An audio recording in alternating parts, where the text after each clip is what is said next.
This is We Told You So, episode 84. We're going to start off with something very easy to understand for the MAGA. You remember, months before the election, people in the farming states, as well as economists, were saying that Trump's plans for mass deportations and tariffs were going to be disastrous for the food supply and we were going to have food shortages. I also said it was going to skyrocket inflation and unemployment. Donald Trump has been in office less than a week, and we are already at the find out phase.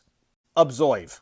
President Trump's promise of mass deportations have sent fears to the Central Valley, where migrant farm workers aren't showing up to work. The California Farm Bureau says the industry's taken a hit after immigration agents conducted several operations in Kern County last week.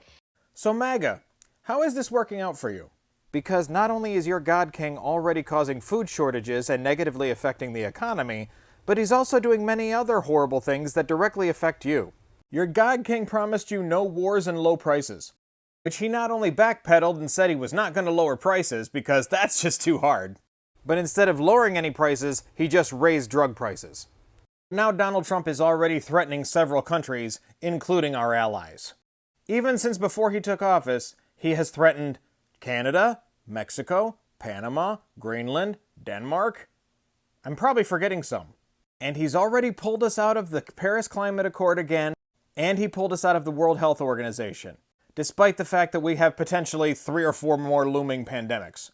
But remember, as I said, whether it's in a week, 2 weeks, 6 months, or a year, he's also going to pull us out of NATO, the alliance that was specifically put together after World War II to prevent the spread of fascism. And he is doing it all to help his boss, Vladimir Putin, as well as potentially himself, since we appear to be the Fourth Reich now. Quite literally. Also, Latinos for Trump, women for Trump, blacks for Trump. Knock knock, it's the find out phase. In one of his executive orders, Donald Trump revoked the Equal Employment Opportunity Act, which was signed by LBJ into law in 1965, right after the Civil Rights Act. It prohibited discrimination on federal contractors based on their race, creed, color, or national origin. Congress later expanded on it in the 70s, increasing the number of employees covered by the workplace protections and requiring state and local governments to follow the rules that were outlined.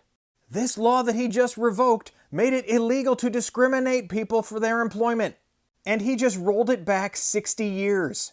So all of these minority groups who celebrated Trump's re-election, Trump just made it legal to discriminate against you getting a job based on your race or your national origin.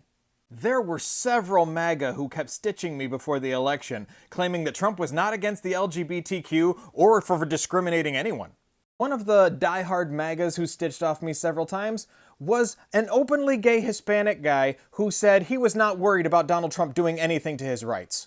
I wonder if this has done anything to shake the opinions of people like him, or if they still think Donald Trump is great despite him taking away their rights in front of their face. And finally, the bishop that supposedly hurt baby Trump's feelings when she asked him for mercy upon the American people because people are genuinely scared. She said she's not going to apologize, because baby Trump was asking for an apology yesterday. She said, "I hope that a message calling for dignity, honesty, humility, and kindness is resonating with people. I'm grateful for that. I'm saddened by the level of vitriol that has been evoked by others, and the sensitivity of it has been disheartening. I've heard many people who are grateful that someone was willing to speak on their behalf, and I'm also feeling others emboldened to do the same, and I'm grateful for that." Hilarious that she sounds more presidential than Donald Trump, isn't it?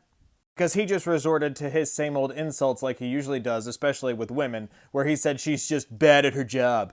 So while he did his normal thing of getting out there and complaining like a crybaby, she had a wonderful message of honesty, dignity, and being kind to the American people. Funny how we've seemed to have lost sight of that, because Donald Trump continues to bring out the absolute worst in people. And once again, not only are those people on the wrong side of history, they are nothing like the Christ they supposedly follow. This has been We Told You So. Every time I make one of these videos, I regret waking up that day.